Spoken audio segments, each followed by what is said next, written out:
Je ne sais pas si vous aimez les livres qui décrivent les mœurs des animaux. Moi, j'en raffole. Je vais même subrepticement demander à mes petits-neveux qui m'en prêtent l'un ou l'autre.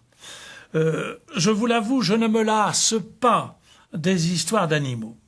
Que ça soit par DVD, que ça soit récemment sur les manchots de la Terre Adélie ou de l'Antarctique. C'est extraordinaire, on est la vie secrète des bêtes. Je pense aussi, par exemple, au livre de Karl Lorenz, le grand prix Nobel autrichien. Son livre, il parlait aux animaux, il parlait aux bêtes, il parlait aux oiseaux, ou bien d'un Canadien, d'un spécialiste de zoologue du Canada, Mes amis les loups. C'est fascinant. Ces histoires décrites par des spécialistes canadiens, j'arrive pas à quitter le livre une fois que je l'ai commencé. Or, l'histoire des loups nous révèle que l'agressivité animale est finalement, contrairement à ce qu'on pourrait penser, peut-être moins dure que celle des hommes. Si, il y a un seul cas où c'est le gardien d'un parc avec des fosses réservées aux serpents d'Afrique du Sud racontait comment certains serpents se traitaient. L'un avalait l'autre. Mais celui qui était avalé avait du venin et arrivait une fois avalé, donc il était fichu, il ne pouvait pas sortir, par l'autre, arrivait à mordre à l'intérieur de celui qui l'avait avalé et à lui donner du venin si bien que tous les deux mouraient. C'est pour moi l'une des images tragiquement les plus réalistes de ce qu'est la vie parfois sur Terre. Mais revenons à nos loups. L'histoire des loups nous révèle que l'agressivité animale est finalement moins dure que celle des hommes. L'agressivité. Je vais vous demander une seconde de vous regarder intérieurement. C'est peut-être ce qui commande les 2/3, la moitié de toute notre activité humaine, de nos paroles, de nos activités. Je vais donc m'arrêter à une histoire véridique qui s'appelle « Le vieux et le jeune loup ». Je reste fidèle strictement au texte de Karl Lorenz. Il est superbe et je garde donc ce titre simplement « Le vieux et le jeune loup ». Lorenz, qui a été un des plus grands examinateurs de la vie animale, dans son livre « Il parlait aux animaux », raconte le combat de 2 loups mâles. Et voici ce qu'il écrit. Il y a assisté un vieux loup, énorme, et un autre à peine plus petit. Mais plus jeune, ces 2 loups se dressent l'un devant l'autre et tournent en un cercle étroit avec une étonnante technique du pas. Leurs dents redoutables font un mouvement de cisaille. Rien de grave n'est encore arrivé. La mâchoire de l'un n'a encore atteint que les lèvres de l'autre, les dents de l'autre qui protègent de la morsure. Seules les lèvres des combattants semblent comporter quelques écorchures. Le plus petit des 2 loups se voit peu à peu contraint de reculer. Son adversaire, le vieux, manœuvre afin de le repousser contre la grille du parc. C'est ce qui arrive. Le plus jeune se trouve le dos au grillage, trébuche, et le vieux se jette sur lui. C'est alors que se passe une chose surprenante, le contraire de ce qu'on pouvait attendre. Le tourbillon des corps est soudain arrêté. Les 2 animaux sont complètement immobiles, épaule contre épaule, contrairement à l'attitude qu'ils avaient avant où ils étaient tête bêche. Tournés dans la même direction maintenant. Les 2 grondent. Le vieux loup à sa gueule contre la gorge du plus jeune. Et voici l'incroyable. Le plus jeune détourne la tête et offre, sans défense, à l'ennemi le creux de sa gorge, c'est-à-dire la partie la plus vulnérable de son corps.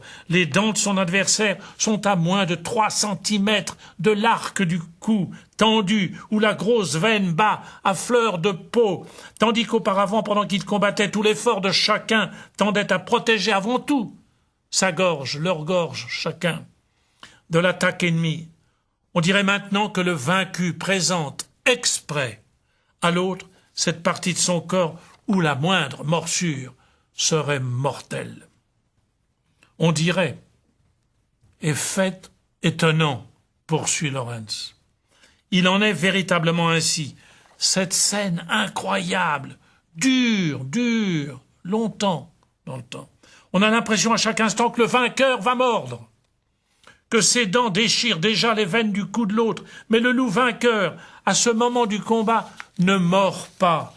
Cet empêchement qui lui interdit de mordre, effectivement, ne dure qu'aussi longtemps que le vaincu garde l'attitude d'humilité.